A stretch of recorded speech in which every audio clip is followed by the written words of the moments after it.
And now, Hire Away with Collins Harlan. Welcome to Hire Away. Hire Away is a show where we talk about jobs, but we talk about business, and we talk to the people that are operating those businesses and doing those jobs. So people with skin in the game. My name is Collins. I'm with Labor Finders. And in St. Louis, we have a branch in North County and a branch in South County, but we have branches all over the country. So if you're hiring, no matter where you are, all you have to do is go to laborfinders.com. That's laborfinders.com. You call up the branch nearest you and we'll help you out.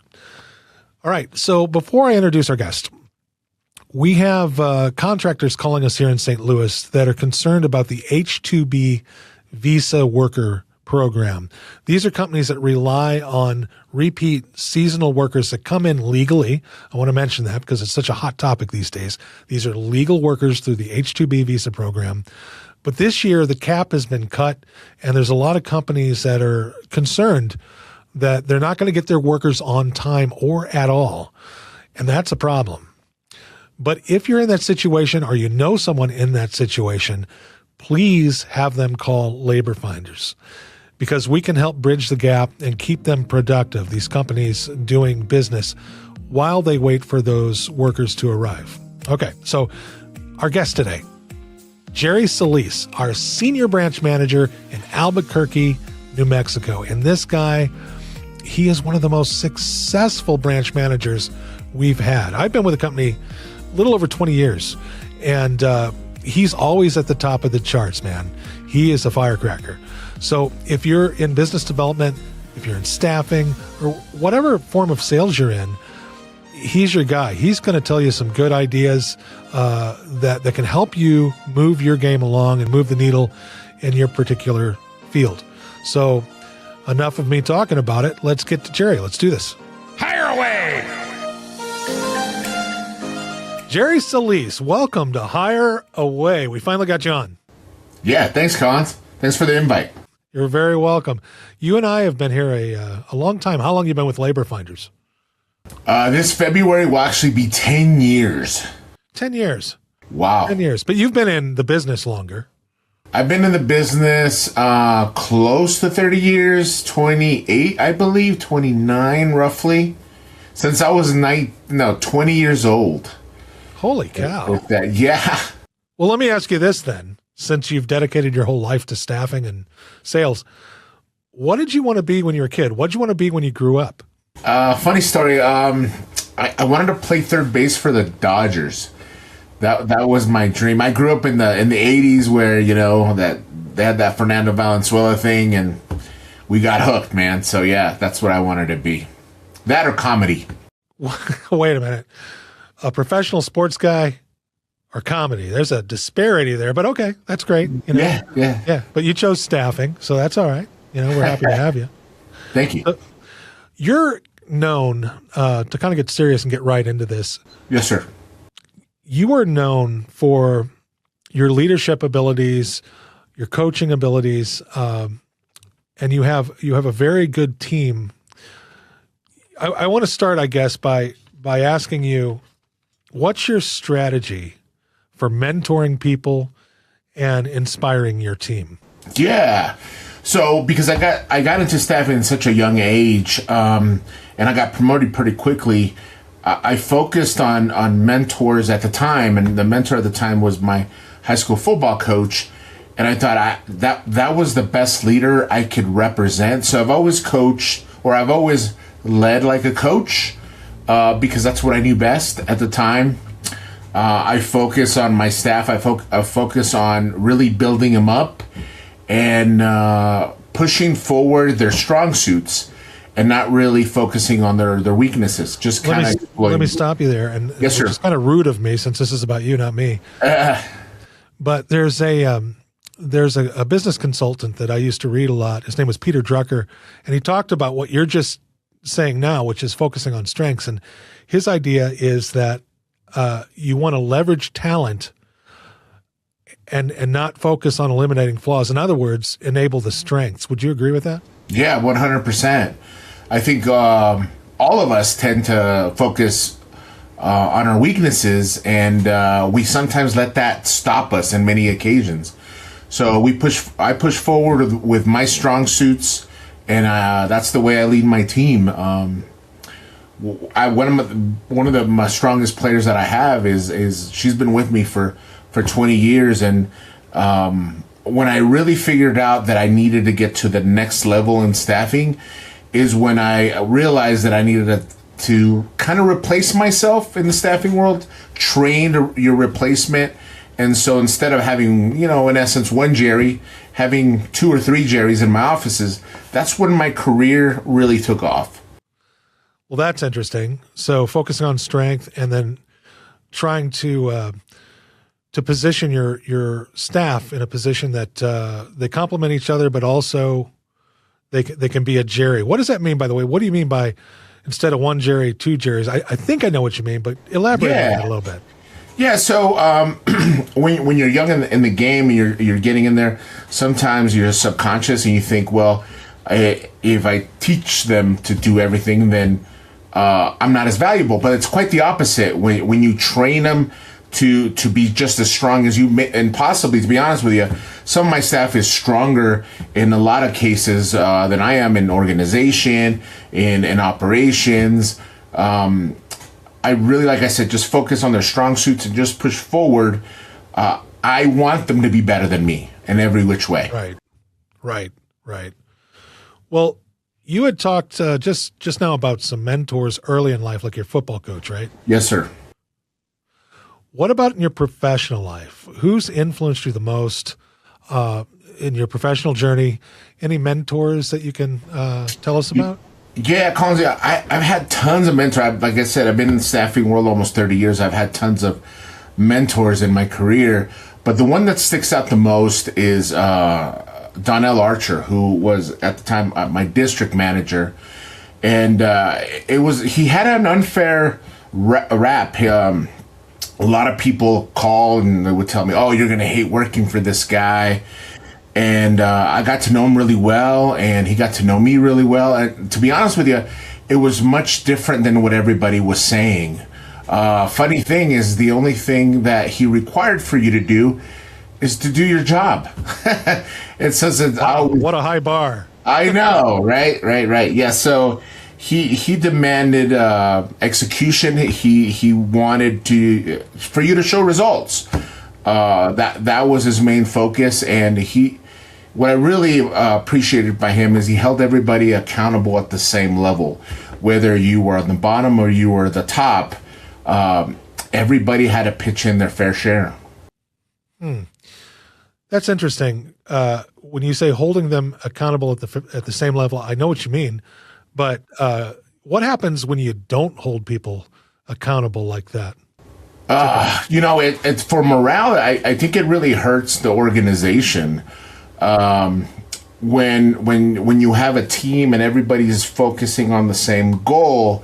When you have those branches, those operations that are kind of holding the whole team behind, it really affects the whole organization.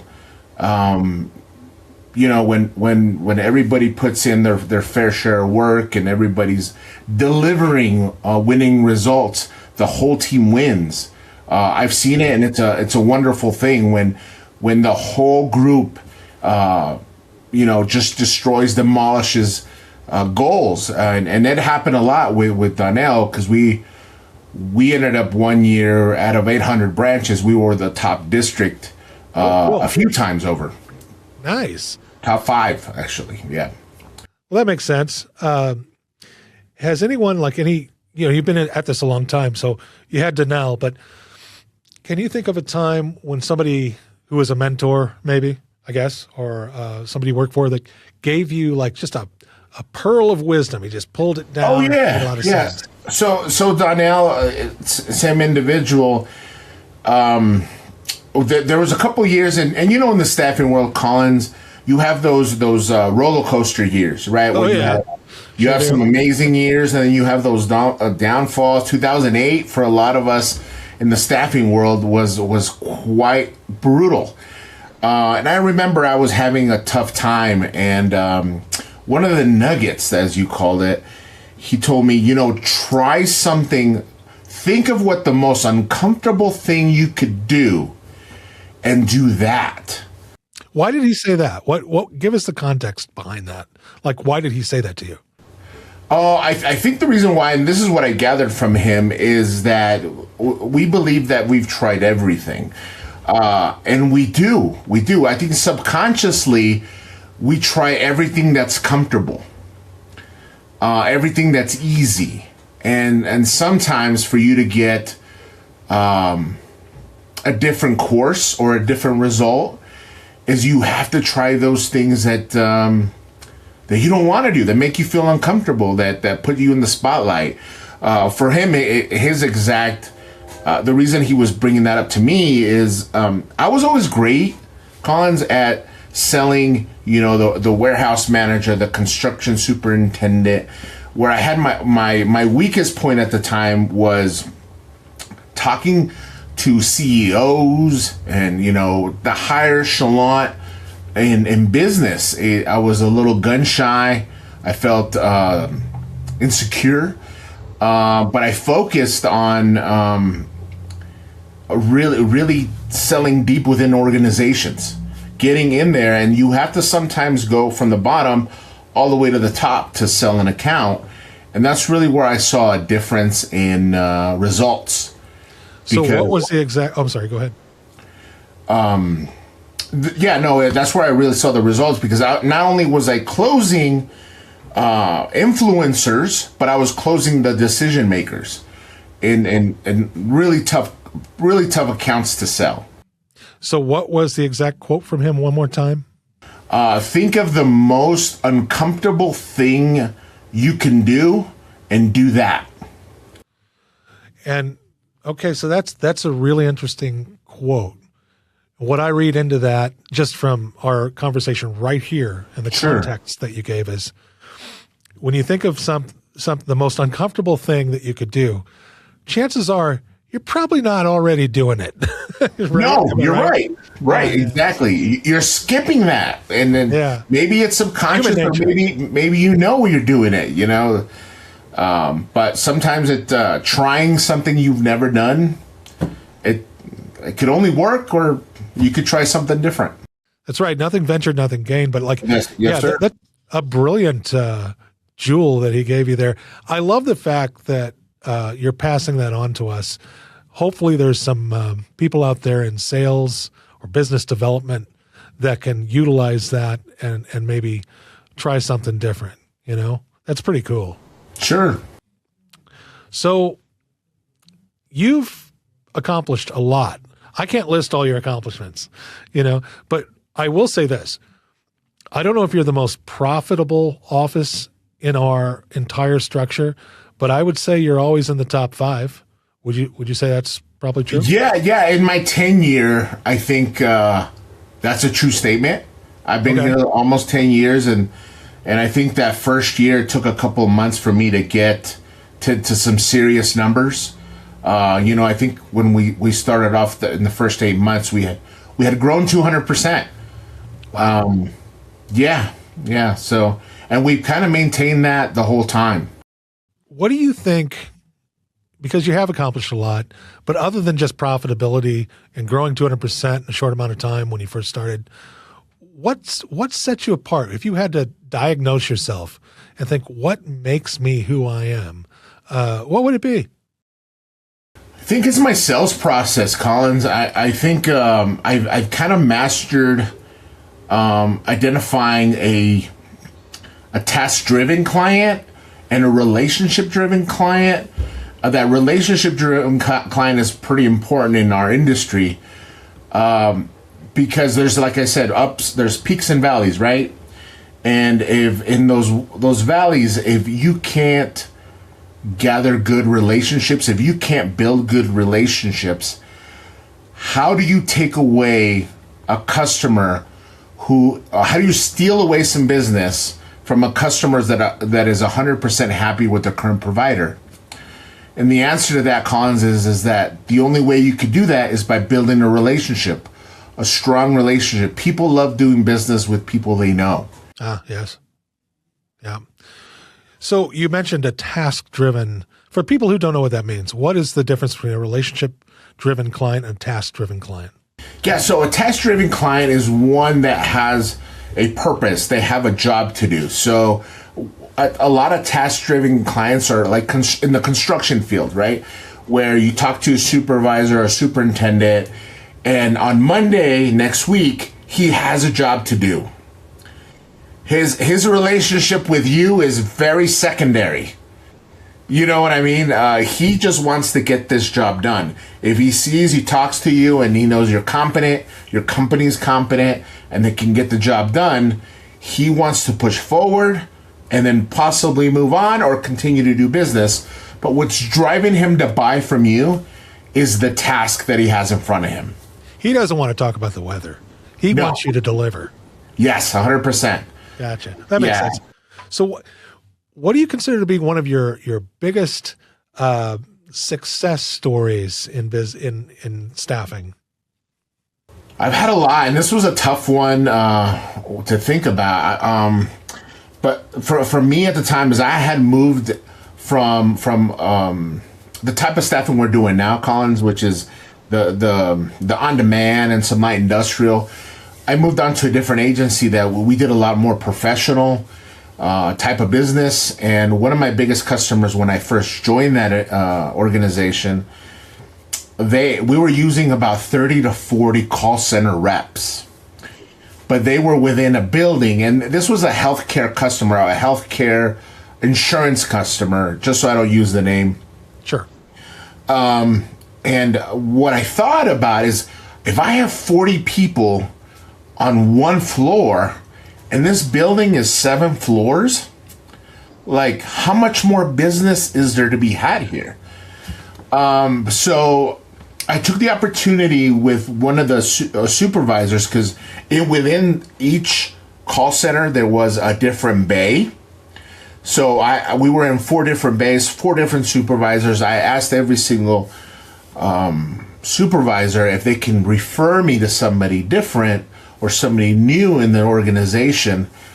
And slowly I started kind of like, I hate to call it this way, kind of like an infestation. I just started like, moving around the whole building and building relationships. And when I took over that organization, they were billing $300,000.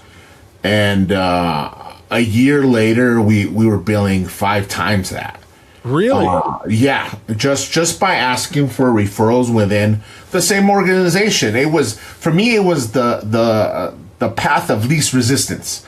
I had somebody who had buy-in in what we were doing, which was the supervisors we were already helping, and they helped me build those relationships with the new ones. They became influencers for you within that. 100%. What a great, if you don't do that, you're just leaving money on the table. Right. But that's amazing. And really, again, for anybody that's listening that might be new to sales or business development, it doesn't have to be a 7-story building. No. You can do that with any company of any size or of some kind of substantial size where they have multiple departments, right? Right. Yeah. No, it's also worked for, I've had construction companies, and I've had them do the same thing with their not their what's the word? Superintendents? The superintendents, but they're subcontractors. With their subcontractors, yeah, I would say, hey, can you introduce me to this subcontractor? And quick conversation, and there we go. We just built a new relationship. So, people watching this, if they're new to the business, they need to not just focus on the decision maker alone. Once you build that relationship and you identify whether they're task-oriented, relationship-oriented, whatever it is, they need to start mushrooming through that organization.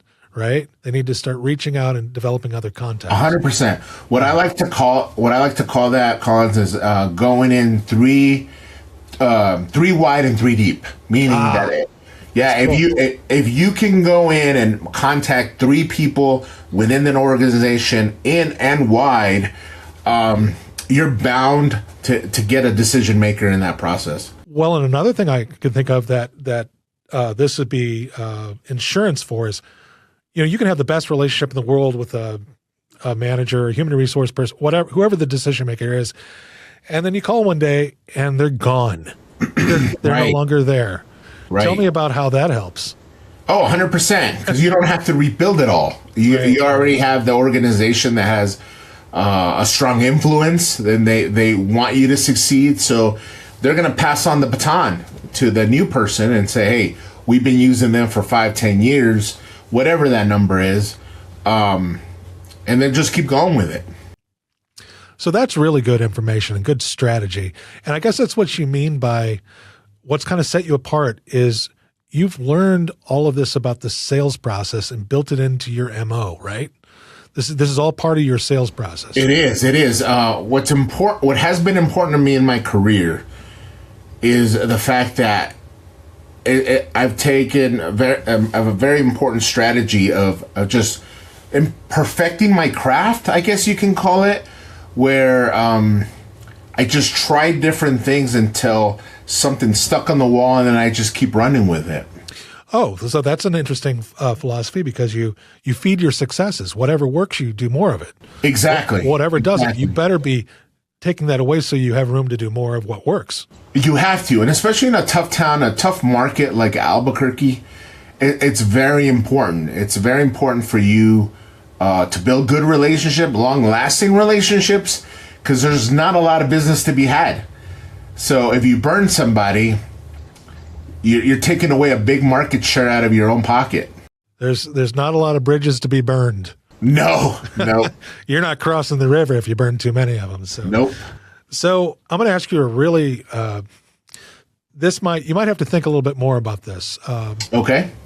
It's kind of, I'll admit, it's a strange question. Okay. But I think it's happened to all of us.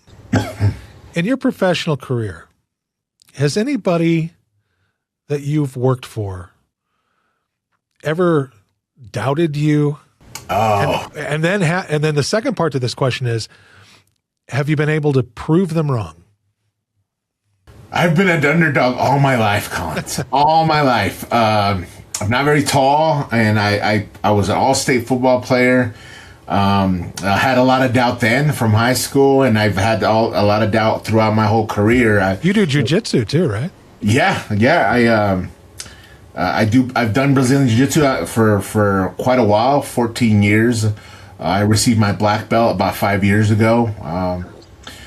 But yeah, no, I've had a lot of situations where people doubted me. In fact, when I joined this organization, I called my shot. I told the COO that we would be hitting a certain number, and he actually put his arm on my shoulder and said, Jerry, I don't see that. That. Why did he say that? Because he actually went out and we went selling throughout the market. Now, if you come here to Albuquerque, you'll see that we don't have a lot to offer. It doesn't look very fruitful. If you go to bigger cities like, the Denvers, the Phoenixes of the world, you see progress. Albuquerque, it takes a little longer to see that. You have to go find it under rocks or wherever you can. You know what I mean? He was kind of thinking, yeah, it's going to take you a long time, and there's not a lot here. And yeah. Okay. So he said, no, I don't really see that. And I said, no, well, you don't worry about it. It's not for you to see. It's for me to deliver it. And that's a power statement right there. Yeah. And I'm happy to say that not only did I deliver it, but I've delivered a lot more. Well, I see your reports. You certainly have. So this is all really good stuff. And if anybody I have one more question a couple more questions actually. Sure. But if anybody from Labor Finders would like to reach out to you, all they have to do is call you at your branch, right? Correct. Call me on my branch. Or email you. Or email me, and I'll email you back. And my cell number is always on my email. I'm always available to anybody for any help, any guidance.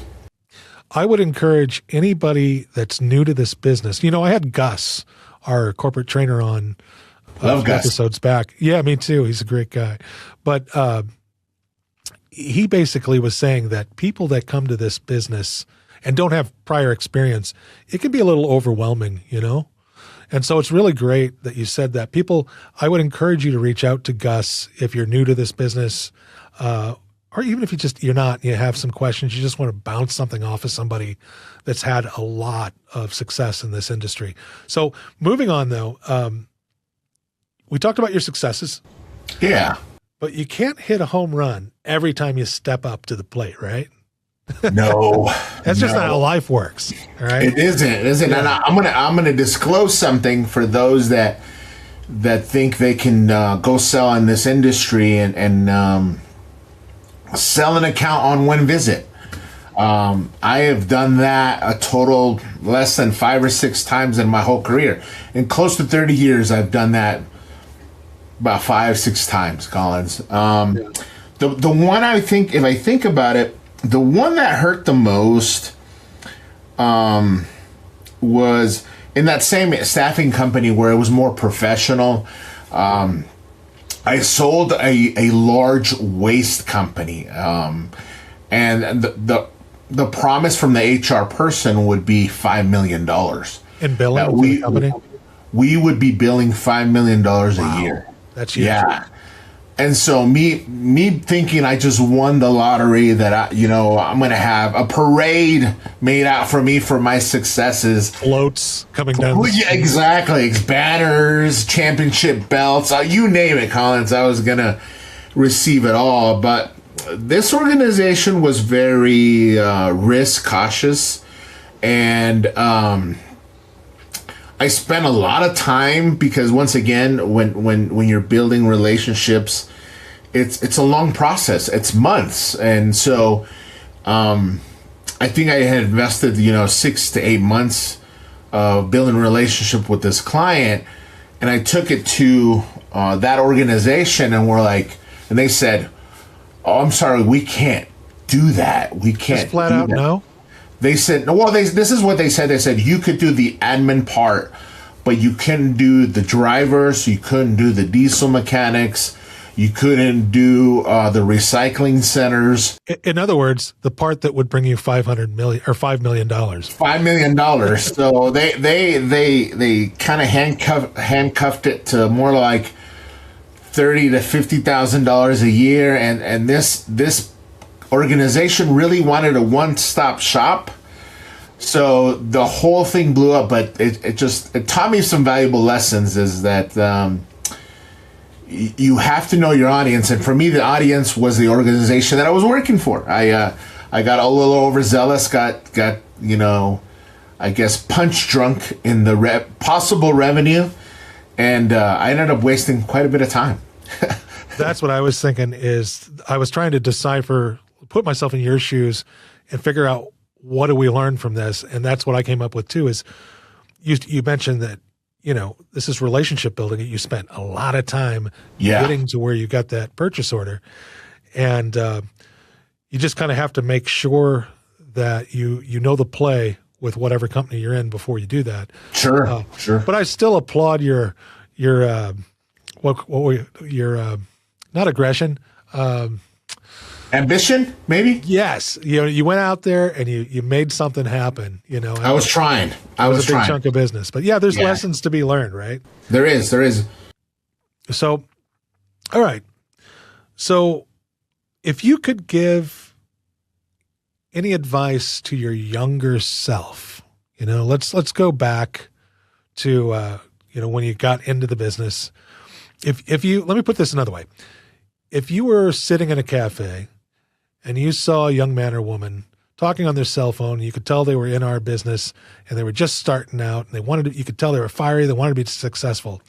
If you could give advice to that person because they reminded you of a younger self. Sure. What would it be? It would definitely be, I've worked, like I said, close to 30 years, Collins, and I've only worked for 3 organizations.